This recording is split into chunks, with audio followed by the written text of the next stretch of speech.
Hi, my name is Lyli and I'm one of Arturia's in-house sound designers. Today I'll present Arturia's new software recreation bundle, 3 preamps you'll actually use. Each preamp provides its own character and benefits while complementing each other as a whole to enrich your DAW and integrate perfectly into your setup. This exclusive plugin bundle includes the 1973 Pre, the TridA-Pre, and the V76 Pre.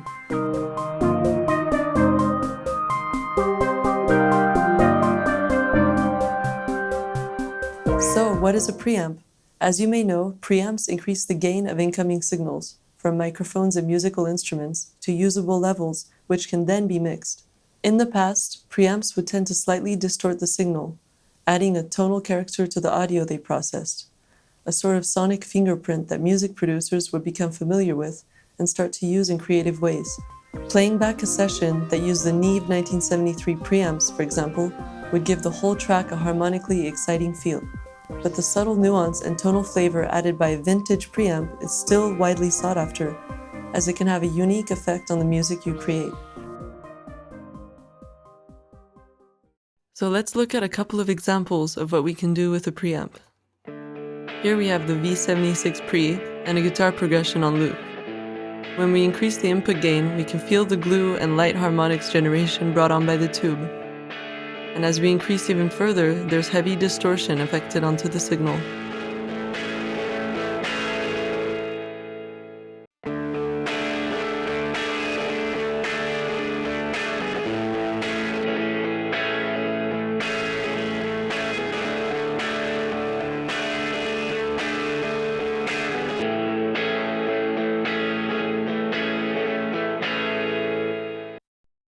And this next example is with the TridA-Pre. Here we have an upbeat funk track, and we're going to change the EQ to see how it affects the color of the mix.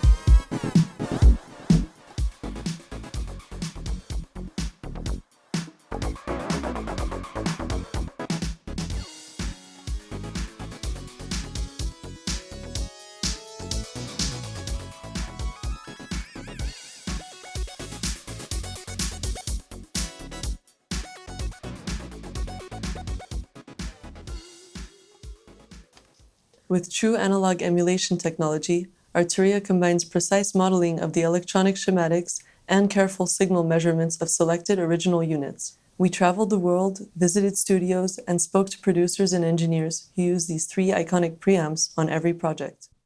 Let's start with the 1973 Pre, the iconic vintage sound of the 1970s British studio.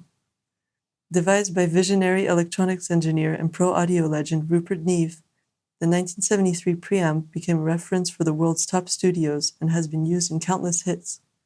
The 1973 Pre is composed of 2 main sections, the preamp itself and the EQ sections. Here is a quick view of the audio path. The audio signal enters the plugin through the input gain, after which the EQ may be inserted, and then the output section. The input gain is the most important feature of all 3 preamps. It controls how much of your signal is sent through the circuitry. Subtle levels will introduce that flattering brilliance that the 1973 is known for. Pushing harder will introduce harmonic distortion, adding presence and fatness. We also meticulously modeled the analog soft clipping sound that gave the original model its bright, cutting tone when pushed to extremes. We added an automatic gain control, which cleverly alters the output volume based on the changes you make to the input gain. This is a DAW plugin. There is no need to level up an analog mic signal for 60 decibels, but the true tone of the preamp is accurately delivered. Let's look at this example of a simple drum kit loop. As we increase the input gain, we hear less attack but a more compression-like effect. The sound becomes crunchier with a richer tone and harmonics.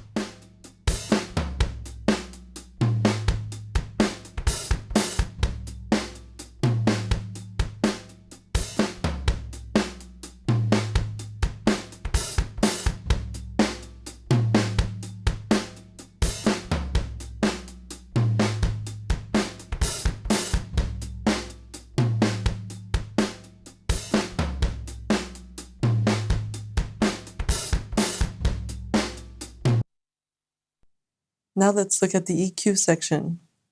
It allows 3 frequency bands at a time, with gain controls of plus and minus 18 decibels. The type of filter slope we have on each band is high and low. There's also a shelf filter, while the mid-range has a bell or peak filter. A shelf band boosts or reduces all frequencies equally, above or below a certain point. The frequency specified for a shelf equalizer circuit is usually the point where it effectively reaches its shelf state. A high shelf EQ band boosts or cuts high frequencies, and a low EQ band boosts or cuts low frequencies. A bell or peak EQ band has a center frequency around which the boost or cut happens. The bell name derives from the type of curve drawn by the filter. Let's go back to the same drum loop that we had earlier. In the EQ section, we're going to boost 100 Hz to add more kick. We're also going to remove 500 Hz to leave a cleaner space for the snare, and increase the very high frequencies for the high end to be boosted for the hi-hats.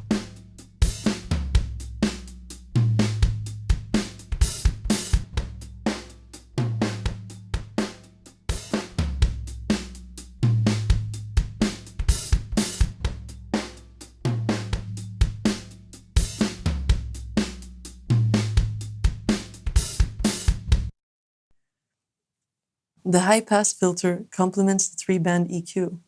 It has a slope of minus 18 decibels per octave and a range of frequencies that goes from 50 to 300 Hz. All 4 bands have sweepable continuous frequency controls, unlike the original units, for extra creative precision. The phase inversion is a handy little tool that flips the polarity of one or both channels, great for correcting phasing issues or giving you voicing options.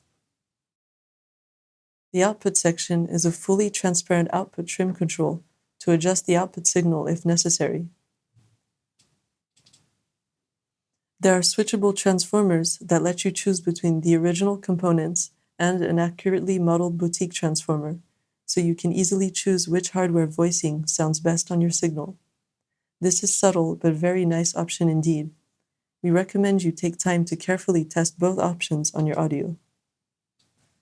The 1973 Pre plugin can be used as a single channel or mono plugin or as a double channel plugin.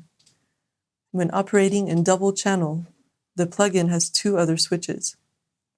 The first one is to activate or deactivate the stereo link. The label is written on the 2 intersecting circles. The second one is labeled stereo mode and switches between LR and MS. With these 2 switches, we can choose between stereo, mid-side, or dual mono. Stereo mode is achieved only if the stereo link button is on and if the second switch is in LR, or left-right position. In this mode, any changes we make to one channel are made in the other channel as well. If we switch the stereo link to the off position, we enter in dual mono mode. In this mode, each channel works independently, as if we had 2 mono channels. Then there's a third mode that is activated by changing the stereo mode switch to the MS position. This mode is called mid-side, and in this mode, although we are still in stereo, the channels work in a way that is completely different from the traditional left-right pairing. From this mode, each channel has to be independent, which is why the stereo link button is automatically switched off when we select mid-side. In mid-side mode, you'll be able to process the central channel in a different way to the side signals, giving you massive creative flexibility. The mid channel is also the center of a stereo image in mid-side, while the side channel represents the edges of that same image. The controls on the left side will affect the mid channel, while the controls on the right side will affect the side channel. Also, when in mid-side mode, the view meters show the output level of the mid for the first one, on the left, and the output level on the side for the second one, the right. This is a very powerful option, and I encourage you to explore the mid-side modes on these plugins, as it allows you to consider audio processing as more than just a left and right channel, but to also consider the center channel and side channel. Here we have the same drum loop as before, except that instead of being in left-right mode, we'll be in mid-side. We won't touch the mid and we will only be affecting the side mode.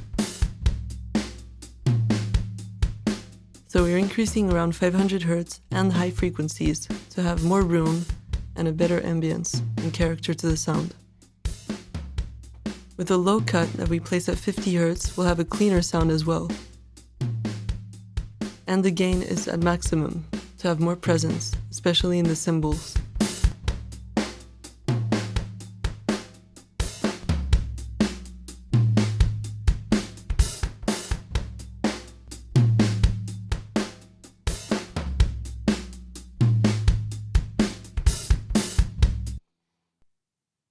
So that's it for the mid-side mode and the specific features of the 1973 Pre. At the bottom of the plugin are a few important and very useful functions. At the bottom left corner, one can find the tooltip display. When you're changing a parameter or resting the cursor on one parameter, you will see a readout showing the value or state of whatever control you are modifying or pointing at.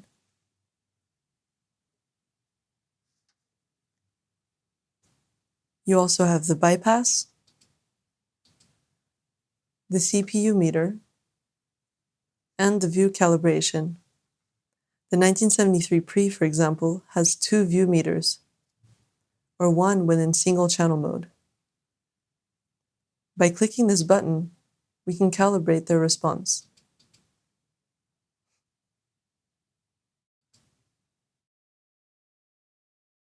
By default, they are calibrated to -18 decibels full scale, but we can change this to -14 or -8 if your audio is too hot to display correctly on the view meter.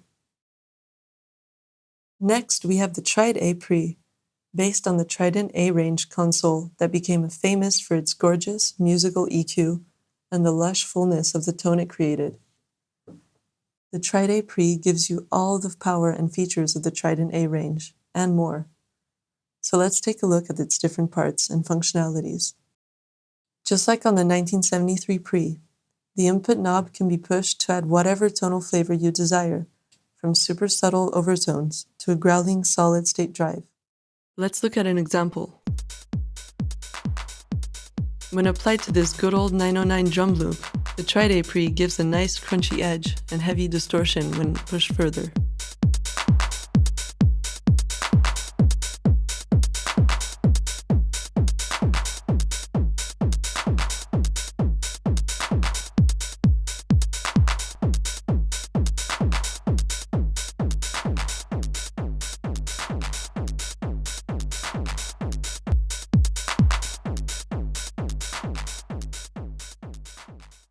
The TridA-Pre's EQ section gives you access to a 4-band twin-channel EQ.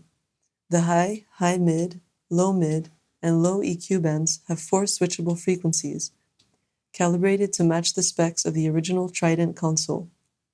You've got the low and high shelf and bell EQ bands to complement the EQ section, with 4 selectable frequencies for each. These EQ bands are cumulative and can be either cut or boosted by 15 decibels. Let's look at a different example. On this female vocal, we're going to lower the 250 Hz so that the sound is less dull and heavy. We'll also boost the 7K to add more presence, the 12K so that the vocals are more airy and ethereal, and finally a high-pass filter to clean up the low end. Winter is gone, so far away. I walk in the sun. Winter is gone, so far away. Now let's take a look at the filter functions of the TridA-Pre, which are pretty versatile. We have a high-pass and a low-pass filter, unlike the 1973 Pre that only has a high-pass, and there are 3 frequency settings available for each of those to choose from. We've got the 9K, 12K, and 15 kHz for the low pass, and 25, 50, 100 Hz for the high pass filter. Next, we've got our output section. The output section lets you adjust the master volume of the output while keeping the tone of your sound constant, and just like the 1973 Pre, can be set to dual mono, stereo, or mid-side. It's fair to say that since the original unit was built, the music industry has seen some changes. To bring this legend up to date, we've included some enhancements, and these include an EQ bypass that wasn't on the original model, automatic gain control, where your output gain is automatically adjusted as you raise the gain of your signal, giving you a consistent, reliable perceived audio level. Now you can be sure that the changes you make sound great because they improve the tone, not just because it makes everything louder. We've also added a phase inverter and a stereo link. Last but not least is the V76 Pre. The Telefunken V76 preamp is known as one of the finest vintage tube preamps that define 60s pop music, from its broadcast origins to its use on some of the best-selling, most enduring records of all time. Loved by the engineers and technicians at Abbey Road, and having played a crucial role in the White Album sound, every major studio in the world wanted the V76 as part of their setup. The V76 Pre was made to bring that quintessential vintage tone to your sessions. So let's have a look at what it can do. First, we've got our input gain, just like the previous two, passing it through the virtual circuitry and vacuum tube. The hotter the signal gets, the more soft clipping there will be, and the LEDs will light up above the input gain knobs. Let's look at an example for the V76 Pre.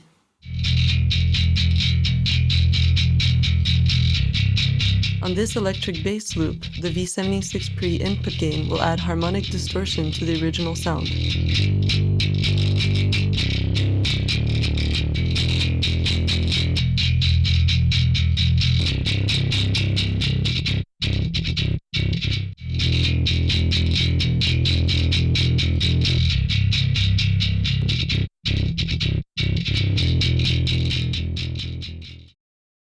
The V76 Pre includes a 2-band equalizer and is modeled after a rare modified Telefunken preamp, giving you access to a musically placed high shelf and a low shelf, expressed as high tone and low tone. These can both be cut or boosted by 10 decibels for subtle balancing of your signal. The V76 Pre also includes a multi-mode low-pass filter. This embedded low-pass lets you remove low frequencies below 80 Hz and roll off the high-energy low end at 300 Hz, or use both together to create a more dramatic effect.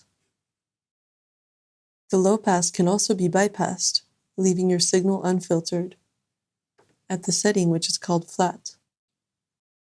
We hope that you enjoyed this video on Arturia's 3 new preamps, and if you need any information or access to other products, you can visit arturia.com.